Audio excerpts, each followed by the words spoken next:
আসসালামু আলাইকুম। আইন সিদ্দিকী ইয়াপি ক্লাস 1 থেকে এবার ক্লাস 2-তে যাবে। আজকে প্রথমবারের মতো রেল জার্নি করছে।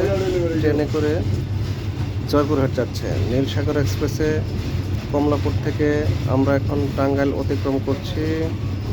ট্রেন একটু পরে যমুনা সেতুতে উঠবে। আমরা যমুনা সেতুর কাছাকাছি চলে এসেছি।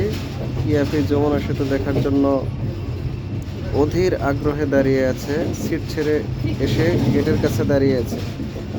গেটের কাছে সাবধানে দাঁড়াতে হবে, না হলে ঝাঁকুনি লাগলে কিন্তু পড়ে যাওয়ার সম্ভাবনা আছে। আমরা সেতু দেখার চেষ্টা করি। সেতু এখনো অনেক দূরে আছে। এদিকটায় কিছুটা জঙ্গল, বেশ কিছু আম গাছ দেখা যাচ্ছে। আম গাছ, আমড়া গাছ সহ আরো কিছু ফলের গাছ এবং কিছু আগাছাও রয়েছে। এখানে সজনে গাছ দেখা যাচ্ছে। একটা বড়ই গাছও চোখে পড়ল।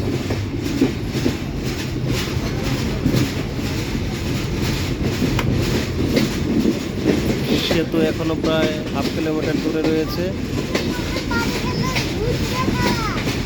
খুব আমরা সেতুর কাছে চলে আসবো।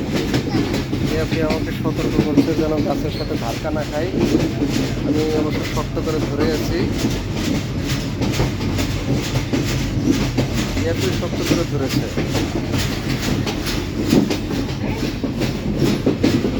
ঝিকঝিক ঝিকঝিক শব্দ করে ট্রেন চলছে। আমাদের সাথে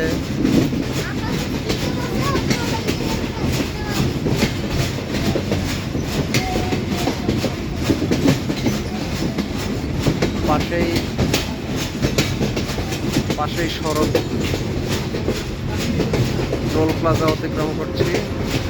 দূর থেকে দেখা যাচ্ছে টোল কালেকশন চলছে।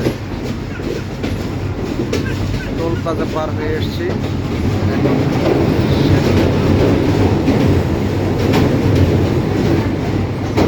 এখানে ছোট একটি সেতু পার হলো। এবার যমুনা বহুমুখী সেতুর মূল সেতুতে উঠবে। রাস্তা অনেকটাই মসৃণ। পাশে মহাসড়ক দেখা যাচ্ছে। এটা উত্তরবঙ্গে প্রবেশের একমাত্র রাস্তা। ঢাকা থেকে উত্তরবঙ্গ যাওয়ার প্রধান সড়ক এটি। একটি মাইক্রোবাস অতিক্রম করে গেল। দূরে যমুনা রিসোর্ট দেখা যাচ্ছে।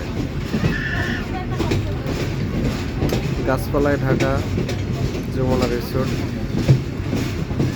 গাছের ফাঁক দিয়ে যমুনা নদীর অংশবিশেষ দেখা যাচ্ছে। আপনারা দেখতে পাচ্ছেন কিনা ঠিক বোঝা যাচ্ছে না। আমরা যমুনা নদীতে চলে এসেছি। এখন সেতুতে ট্রেনের সামনের অংশ চলে এসেছে। আমরা সেতুতে এইমাত্র সেতুতে উঠলাম। সেতু শুরু হয়েছে। আপনারা এখন যে অংশটা দেখতে পাচ্ছেন এটা যমুনা সেতু। এটা একসময় দেশের বৃহত্তম সেতু ছিল। এখন অবশ্য পদ্মা সেতু চালু হওয়ার পর এই সেতুটি দেশের দ্বিতীয় বৃহত্তম সেতু। যমুনা নদীতে যে চর পড়েছে সেটা আপনারা দেখতে পাচ্ছেন। শুষ্ক মৌসুম, নদীতে পানি খুব কম। পানির প্রবাহ এখান থেকে কিছুটা দূরে।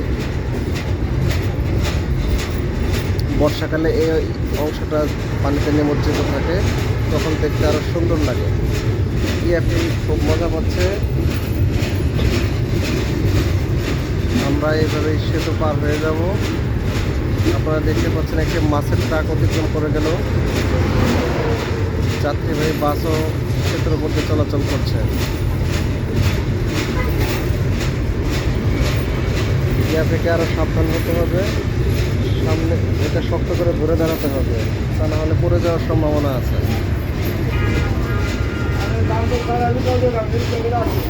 ইয়াপি শক্ত করে ধরেছে। আরেকটা বাবু দাঁড়িয়ে আছে সেতুর সৌন্দর্য দেখার জন্য। তো আমরা জয়পুরহাটের পথে যাচ্ছি। জয়পুরহাট পৌঁছাতে আমাদের বেলা 2টো বেজে যাবে। ততক্ষণ আমাদের সাথেই থাকুন। ধন্যবাদ সবাইকে। বাংলাদেশ রেলওয়েতে ভ্রমণের জন্য সবাইকে ধন্যবাদ। আমাদের সাথে থাকার জন্য আপনাদেরকে ধন্যবাদ। আল্লাহ হাফেজ।